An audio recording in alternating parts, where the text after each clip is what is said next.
Assalomu alaykum hurmatli vatandoshlar va odatdagi yangiliklarimizni boshlaymiz. Boshlashdan oldin katta iltimos, meni ko'rayotgan bo'lsangiz, podpiskani bosinglar. Podpiska bizning kanalimizga rivojlanishiga juda ham yordam beradi. Iltimos, shuni bosib qo'yinglar. Moskva hamda Moskva oblasti va Sankt-Peterburgdagi hamyurtlarimizga 10 yillik stajiga ega ishonchli dokument xizmatlarini taklif qilamiz. Registratsiya va uni продление qilish, трудовой договор, уведомление, spravkalar, проверка bazalar xizmatlari mavjud. Muhim eslatma, Amina ilovasi to'liq ishlamaganligi sababli registratsiya qilmaganlar zudlik bilan ushbu xizmatdan foydalaning. Hoziroq ekrandagi raqamlarga qo'ng'iroq qiling yoki WhatsAppdan yozing. Diqqat, tezkor xabar. 2026-yil 1-yanvardan boshlab Moskva viloyatida patent bilan ishlash taqiqlanadi. Assalomu alaykum qadrli mehmonlar, videodan to'liq xabardor bo'lish uchun videoga like va podpisatsiya tugmalarini bosib qo'ying. Moskva viloyatida iqtisodiy faoliyatning ayrim turlari bo'yicha patentlar asosida ishlash taqiqlanadi. Moskva viloyatida 2026-yil 1-yanvardan patent asosida ishlaydigan chet el fuqarolari quyidagi sohalarda ishlashi taqiqlanadi.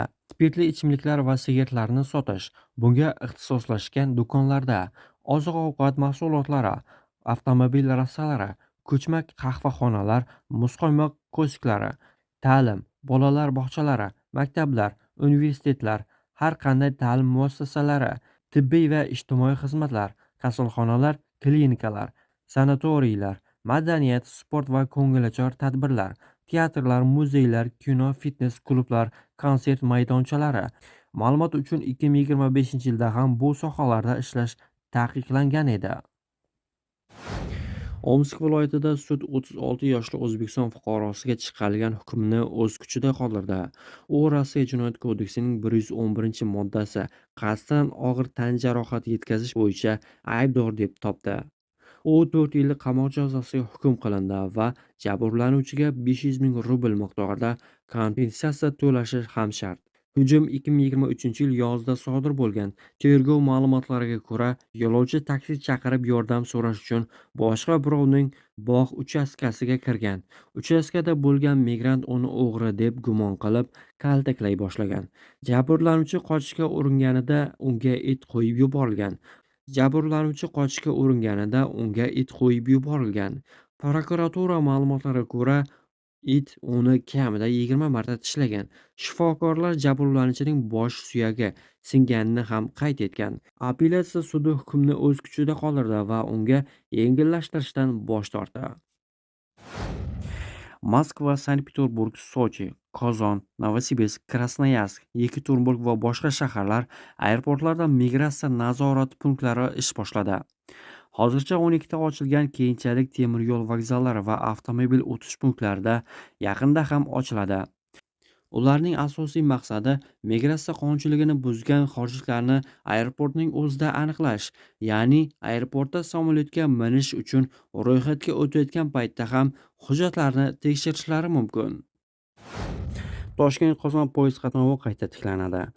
O'ztemir yo'l yo'lovchi kompaniyasi 315-316 sonli Toshkent-Qozon-Toshkent yo'nalishlaridagi haftada bir marta qatnov bo'lishini ma'lum qildi.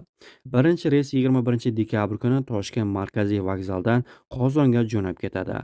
Masofa vaqti 2,5 kun. Poyezd tarkibi 7 ta vagondan iborat bo'ladi. Bir vaqtning o'zida 342 yo'lovchiga xizmat ko'rsata oladi. Ma'lumot uchun hozir Toshkentdan Volgograd, Moskva, Chelyabinsk, Samara, Novosibirskka poyezd qatnovlari bor.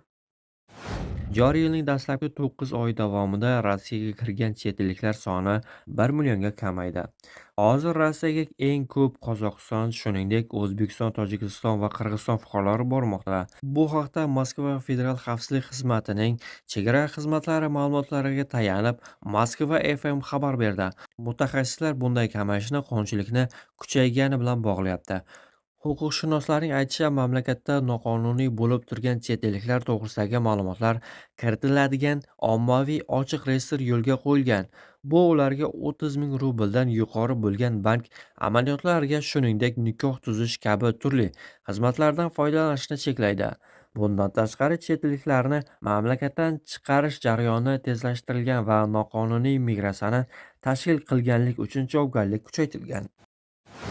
Putin migrantlarni ishdan bo'shatish asoslarini kengaytirdi.